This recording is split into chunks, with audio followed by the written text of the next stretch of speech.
People disappear all the time. Some of them are found alive and others are discovered dead, and even more people will never be found. It must be incredibly hard for the victims' families to not know where their loved ones are, and I really hope nobody will ever have to deal with the pain of an unsolved disappearance. Here are 5 unsolved, mysterious disappearances. Number 5. Teresa Butler. On the outside, Teresa Butler looked just like any other middle-class suburban woman. But on the morning of January 25th, 2006, the 35-year-old woman mysteriously disappeared. Her family, they last heard of her when she called them at 1 p.m. the day before. They have not spoken nor received any sign of life ever since. Her husband, 35 at the time, noticed his wife missing after working a night shift. He found his 2 young sons home alone in their beds. Teresa could impossibly have taken the car, as their green Jeep was still parked in front of the house, and there were no signs of a struggle, nor could the police establish any points of forced entry. When questioning the kids, the police found that they as well had no information on where their mother was. When looking closer, they found that her purse and her cell phone were missing, as well as the kids' PlayStation and the video camera and a car stereo. The valuable wedding rings, her leather jacket and other valuable jewelry was left behind. When police discovered that 2 calls had been made by Teresa's phone, things got even more bizarre. It appeared that, short after the woman disappeared, she called 2 phone numbers. They both connected to phones in different towns in Missouri. However, the person at the first number had no clue who Teresa was, and the people on the other one told the authorities they never heard anything else but silence when answering the mysterious call from Teresa. A few weeks later, a witness came forward. He had supposedly exchanged drugs for a video camera. He soon realized it was Teresa's, and the police was able to recover the camera, but examining it closer, they were not able to say with certainty it was Teresa's. Did this woman disappear to leave her kids and husband behind? Or is there something else going on? What do you think? Number 4. Diane Augat. 40-year-old Diane Augat left her home in Odessa, Florida on April 10, 1998, only to never return. 3 days later, her mother received a distressing phone call. It sounded as if someone was calling for help. Help! Help! Let me out, she could hear, just before another voice said, "Give me that," and cut off the line. When Diane's mother called back, there was no answer. The number connected to a business called Starlight in the Odessa area. 2 days later, Diane's fingertip was found in the area of New York Avenue.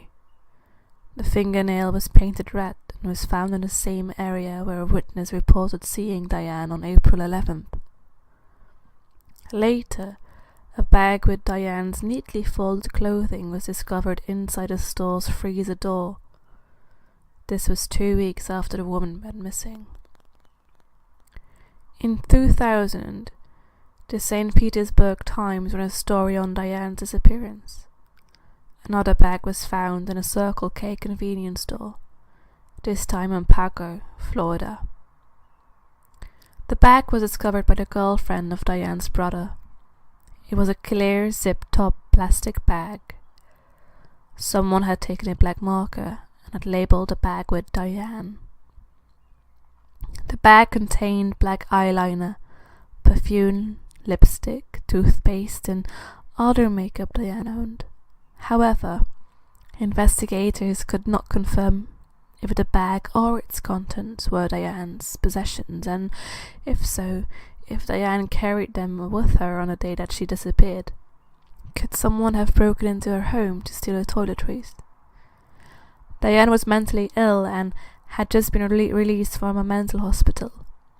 Her mother does not believe it was a good thing to release Diane so early, especially since Diane had been taken in custody at least 32 times under the Bacon Act for involuntary commitment.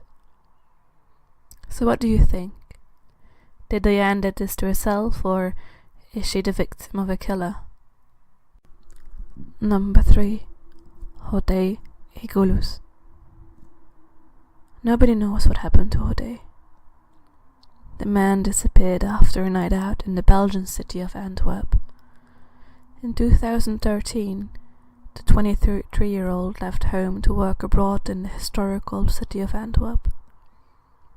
Hodei's friends went out to celebrate a birthday, but nobody knows what happened after 3:30 a.m. that night.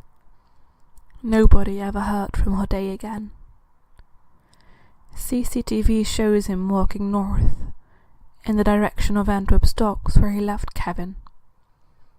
Someone tried to use his credit card on a cash machine, but the camera pointing at the machine soon showed that it was not him.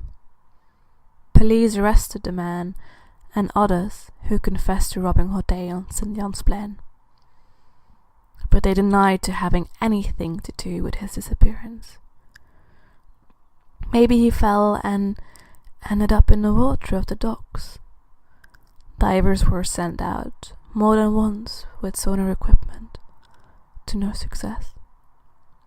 The case generated almost as much interest as the case of Madeleine McCann, with famous footballers such as Cristiano Ronaldo wearing Hodei's face on a shirt, and a Spanish royal family meeting his family. People have been looking for Hodei all over the world, from the Canary Islands to Helsinki, from Ireland to Istanbul. Later, a new witness stepped forward, saying that he and his friends talked to Hodei. The man told the authorities that Hodei seemed as if he was drugged. The boy asked him for help but was unable to say anything more, and he would repeat some of the sentences the friends asked him. The people decided to leave Hodei where he was. As Antwerp is a student city, people are used to meeting drunk people in the middle of the night. The interesting part is that Frederick met Hodei in the west of the city, far from St. Jan's Plan where he was last seen.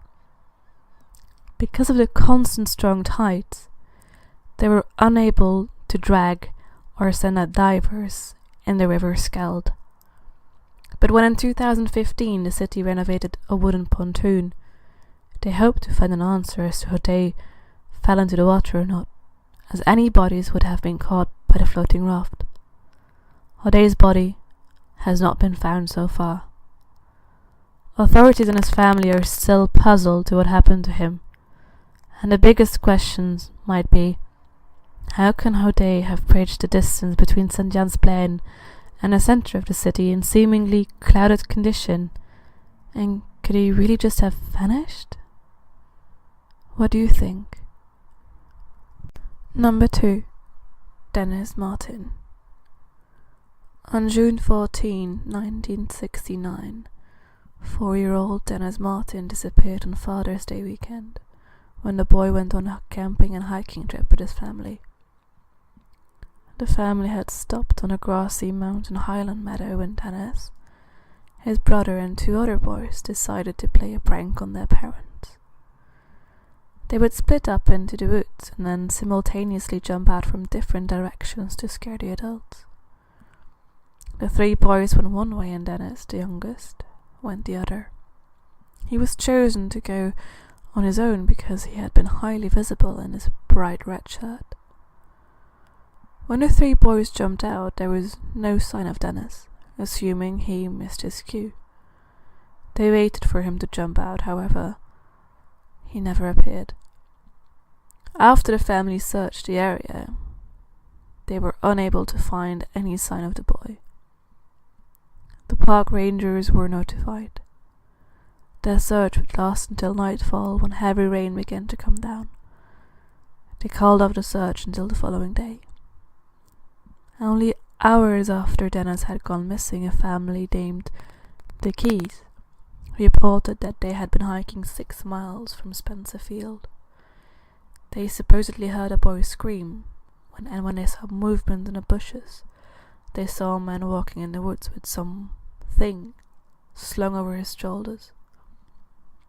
The authorities, however, determined that the location was too far away to have anything to do with Dennis and his disappearance.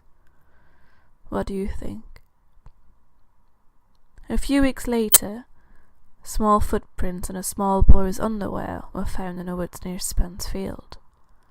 It was determined, however, that there was no link to Dennis. His mother claimed the underwear did not belong to her son. One idea is that the boy was kidnapped, but nobody could find any motive or think of how they would have been able to orchestrate this. The boy also might have gotten lost, but then they would sure have been able to find him. Another theory is that he was attacked and dragged off by a wild animal, but here again the boy would have screamed and cried out for help. There would have been tracks and drag marks where the animal would have dragged the boy away. David Politis, an author well known for his investigative books into mysterious disappearances, writes that during the search, special forces were called in. They had hardly communicated with authorities, rangers and civilian searchers, and seemed to have their own agenda. They were heavily armed and as if they were waiting for something big to happen. The lead FBI investigator in the case, Jim Reich, would later on commit suicide. What do you think?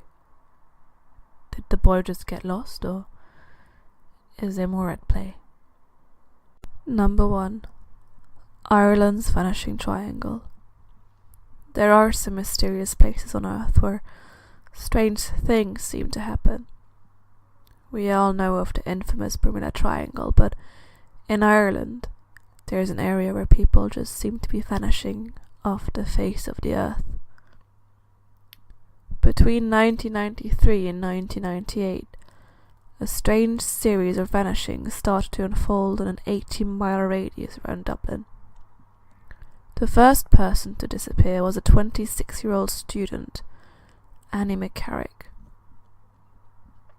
She was originally from Long Island, New York, and on March 26, 1993, Mckarrick went out to run some errands in Enniskerry, but she was never seen again. She was seen in the grocery store and at the bank, and then on a bus to Enniskerry at 3:40 p.m. And some reports say that she wound up at 9 p.m. in a popular pub called Johnny Fox's Club in Glencullen. Witnesses would later tell the authorities that she was with a young man in a waxed jacket and that he had paid for her cover charge and her drinks. This was the last report of anyone seeing her. This would also start one of the biggest and largest and one of the most intensive searches in Irish history.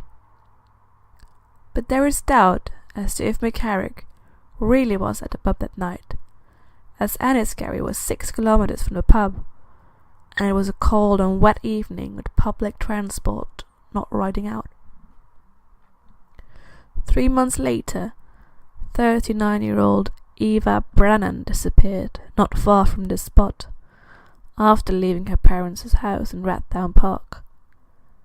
She was on her way home. The vanishings would continue when 22-year-old Imelda Keenan went missing after last seen walking on Lormart Street in Waterford. Josephine Dollard, 21, would be last seen hitchhiking from Dublin to Kilkenny, and 25-year-old hairdresser and model Fiona Sinnott, who was 6 months pregnant, went outside of her flat and was never seen again. Other disappearances include those of Kiara Breen, 17, after visiting the local cafe, and 18-year-old student teacher Deirdre Jacob. She vanished without a trace. The young woman had been seen by several motorists on her way home, in broad daylight on a highly visible road. She would make it within 200 yards of her parents' home, but never arrived, and nobody saw her leaving the area. The neighbors reported her standing on the other side of the road, about to cross into her home, and then she was gone. She disappeared into thin air. Another 19-year-old girl, Fiona Sinnott, disappeared after leaving the pub in Wexford. They would never find a trace of her. All these victims have common traits, and they all disappeared within a certain geographical range, and they have all been described as being there 1 second and being gone the next, leaving absolutely no evidence behind. The media, catching on into these mysterious disappearances, started calling the region the Vanishing Triangle. This was an area that stretched from Wexford to Louth in the north and Offaly in the west. What do you think? Is this the work of a serial killer, or is there something more mysterious going on? Maybe like what happened to Claire Beecham Fraser?